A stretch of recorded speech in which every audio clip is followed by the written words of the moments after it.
Assalamualaikum warahmatullahi wabarakatuh. Alhamdulillahi rabbil alamin wa bihi nasta'in ala umurid dunya waddin. Assalatu wassalamu ala asrafil anbiya'i wal mursalin wa ala alihi wa sahbihi ajma'in. Amma ba'du. Dengan hati yang suci, marilah kita panjatkan puji. Dari tempat yang makmur, marilah kita panjatkan syukur kepada pemilik alam semesta, pencipta insan di dunia, membolak-balik hati manusia, yakni Allah Subhanahu wa Ta'ala. Tenangnya sholawat, sucinya salam, semoga tetap tercurah dan tak pernah padam kepada rahmat pemuka alam, pemuhasabah dari yang awam, pahlawan revolusi Islam, yakni Habibina wa Syafi'ina wa barik wa maulana Muhammadin sallallahu alaihi wasallam. Beliaulah yang telah membawa umatnya dari zaman jahiliyah menuju zaman Islamnya, minadz dzulumati ilan nur. Baiklah, pada kesempatan yang berbahagia ini, di bulan suci yang penuh berkah, izinkan kami dari Perdal, Persatuan Dai Al-Khairiyah, Kesatrian Santri Taruna Islam Al-Khairiyah Citangkil, akan membacakan kitab Kasyifatus Saja yang dikarang oleh Syekh Nawawi dengan judul Benarkah benda-benda yang masuk ke perut tidak membatalkan puasa? Nah, berangkat dari definisi puasa, dalam kitab Fathul Qorib disebutkan wahwa wasaumu masdaroni ma'nahuma lugatan al-imsaku wa syar'an imsakun an muftirin biniyatin mahsusatin jami'a naharin qabilin lisaumi min muslimin aqilin tohirin min haidin wa nifasin. Pengertian puasa yaitu lafaz siyamun dan saumun adalah dua bentuk kata masdar yang secara bahasa artinya menahan, dan secara syara puasa didefinisikan sebagai menahan diri dari hal-hal yang membatalkan puasa dengan disertai niat tertentu sepanjang siang hari yang memungkinkan untuk beribadah puasa. Dilakukan oleh seorang muslim yang berakal sehat serta suci dari haid dan nifas. Ya, setelah kita mengetahui definisi puasa, mari kita simak bersama penjelasan dalam kitab Kasyifatus Saja yang memberikan keterangan terkait benda-benda yang masuk ke perut namun tidak membatalkan puasa. Bismillahirrahmanirrahim. Faslun fi bayani ma la yuftiru mimma yasilu ilal jawfi. Alladzi la yuftiru mimma yasilu ilal jawfi sab'atu afrodin. Faslun utawi iki-iku fasol fi bayani ma ing dalam mertelakaken barang la yuftiru kang orang ngebatalaken iya emak mimma saking barang yasilu kang sampai iya emak ilal jaufi maring weteng. Alladzi la yuftiru mimma yasilu ilal jaufi, alladzi utawi kang la yuftiru orang ngebatalaken iya alladzi mimma saking barang yasilu kang sampai iya emak ilal jaufi maring weteng. Sab'atu afrodin iku pitu pirang-pirang bagian. Fasal ini menjelaskan tentang sesuatu yang tidak membatalkan puasa dari apa yang sampai ke perut. Ada hal-hal tertentu yang masuk ke dalam perut namun tidak membatalkan puasa. Apa itu?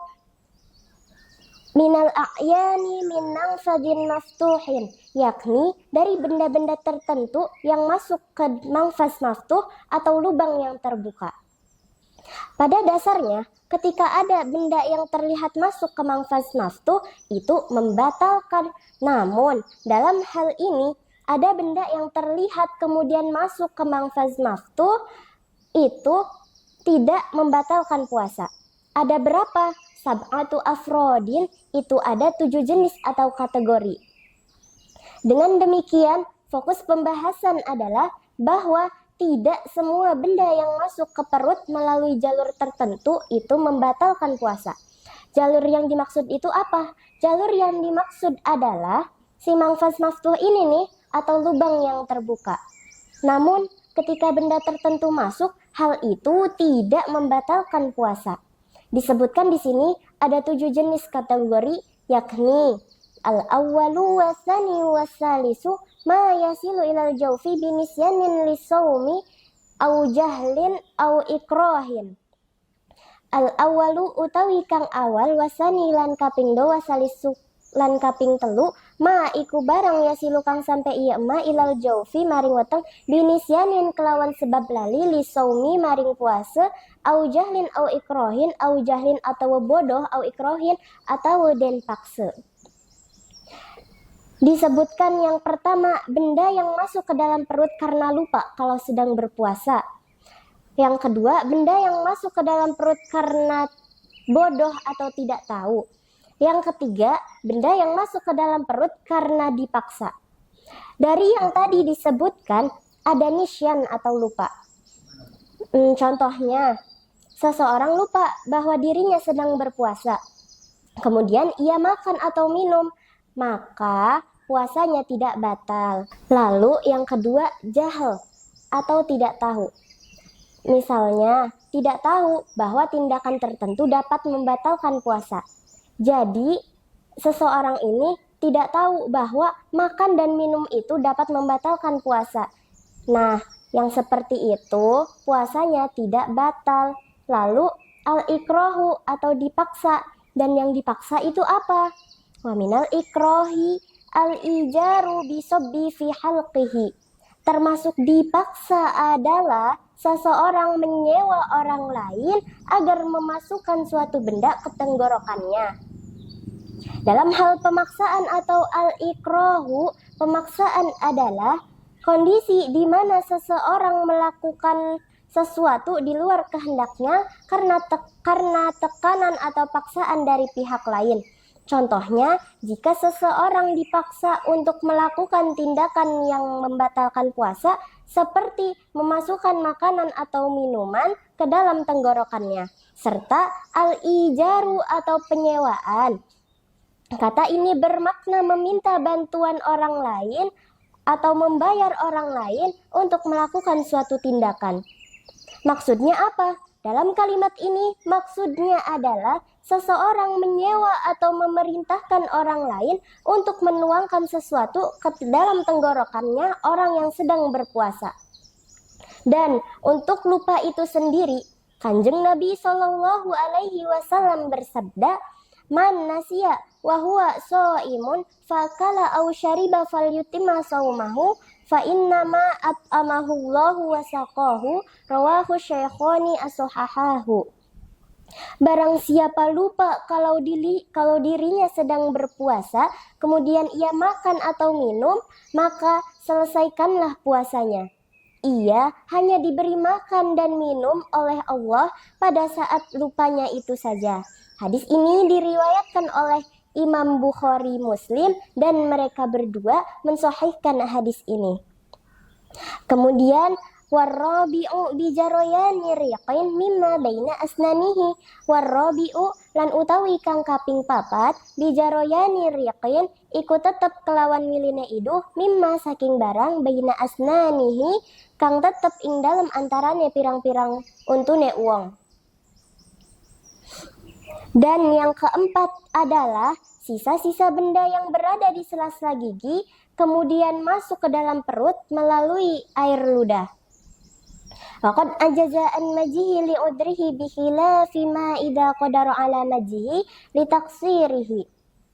Dan seseorang tidak mampu membuang sisa-sisa tersebut karena uzur. Berbeda halnya apabila seseorang mampu membuang sisa-sisa benda tersebut, namun ia tidak melakukannya. Karena apa? Karena sembrono. Oleh karena itu, jika sisa benda tersebut masuk ke dalam perut, maka puasanya menjadi batal. Wadzalika kata'amin au nuqamatin au qahwatin. Sisa-sisa benda tersebut adalah seperti makanan, nuqamah atau lendir, atau dahak, dan ataupun kopi.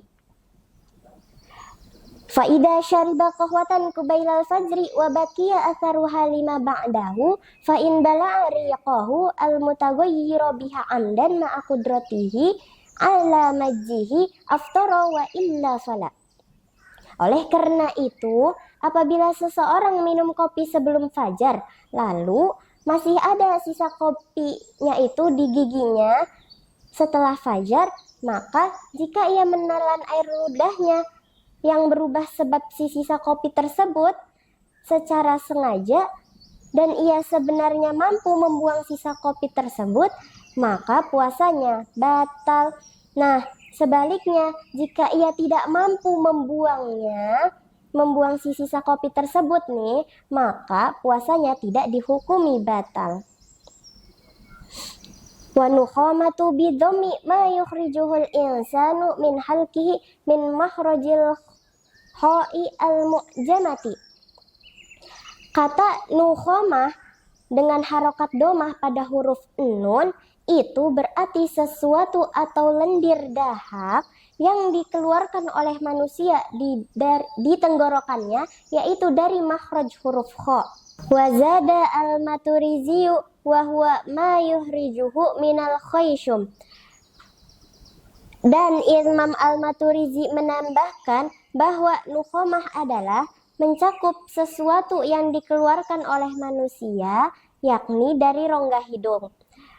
Kemudian wal khamisu ma wasala ilal jaufi wa kana gubaro tariqin. Wal khamisu lan utawi kang kaping 5 ma iku barang wasala kang sampe ieu ma ilal jaufi maring weteng. Wa kana gubaro tariqin wa kana lan anu ieu ma gubaro tariqin iku lebue dedalan. Dan yang kelima yaitu benda yang sampai ke perut dan benda tersebut berupa debu jalanan. Sawa'un kana tahiran au najisan walau min mughaladin fala yuftiru bidzalika. Baik debu itu suci atau najis, dan meskipun debu tersebut berasal dari najis mughalado atau najis yang berat sekalipun, maka puasa seseorang tidak menjadi batal. Wa amma ghusluhu fa in ta'ammada fatha famihi wajaba wa illa fala. Adapun mengenai membasuh debu tersebut, maka apabila seseorang sengaja membuka mulutnya hingga akhirnya debu tersebut masuk, maka ia berkewajiban membasuhnya. Dan apabila ia tidak sengaja membuka mulutnya, maka ia tidak berkewajiban membasuhnya. Contohnya yang pertama, debu yang masuk tanpa sengaja, seperti seseorang sedang naik motor melewati jalanan yang amat sangat berdebu saat berpuasa, lalu tanpa sengaja seseorang ini menghirup debu tersebut yang berterbangan karena angin, maka puasanya tetap sah. Yang kedua, sengaja membuka mulutnya. Misalnya, seseorang lagi duduk di pinggir jalan yang banyak sekali debunya, lalu ia sengaja membuka mulutnya karena ia sedang berbicara dan sehingga debu tersebut masuk, maka puasanya tetap sah. Tapi seseorang itu wajib membasuh mulutnya. Dan yang ketiga, debu dari najis yang berat. Misalnya, seseorang membersihkan kandang, lalu debu yang bercampur kotoran hewan tersebut terhirup tanpa sengaja, maka puasanya tetap sah karena tidak ada unsur kesengajaan pada dirinya. Wasadisu wasabi'u ma wasala ilaihi wa kana gurbalata daqiqin au dubaban ta'iran au nahwahu. Wasadisulan utawi kang kaping 6 wasabiulan kaping 7 ma iku barang wasala kang sampe ieu ma ilaihi maring weteng wa kana gurbalata daqiqin wa kana lan ana ieu ma gurbalata daqiqin iku ayakan gandum au dubaban ta'iran atawa lalat kang mabur au nahwahu atawa seumpamane dubaban kabaudin kaya lamuk. Adapun yang keenam dan yang ketujuh ialah membahas benda yang sampai ke dalam perut dan benda tersebut berupa gorbalah atau ayakan gandum atau lalat yang berterbangan atau semisal lalat. Kabaudin limasyaqqatil ihtirazi an dzalika. Seperti nyamuk yang sulit untuk menghindarinya. Jadi Puasa seseorang tidak batal sebab kemasukan benda-benda semacam ini, dikarenakan sulitnya ia menghindari. Fa'in adzarat ad-dubabatu jawfahu ahrajaha wa aftara wa wajaba alaihi al-qadha'u. Apabila lalat yang masuk ke dalam perut dapat mengakibatkan bahaya, maka seseorang mengeluarkan lalat tersebut dan puasanya batal, serta ia wajib menggantinya. Contohnya, seseorang sedang membuka mulutnya tanpa sengaja, lalu seekor lalat itu datang dan masuk ke dalam mulutnya. Nah, lalat tersebut ternyata berbahaya sehingga menyebabkan seseorang ini merasa mual dan pusing.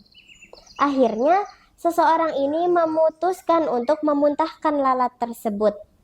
Dalam kasus ini, puasanya seseorang itu batal dan ia wajib mengqadoknya.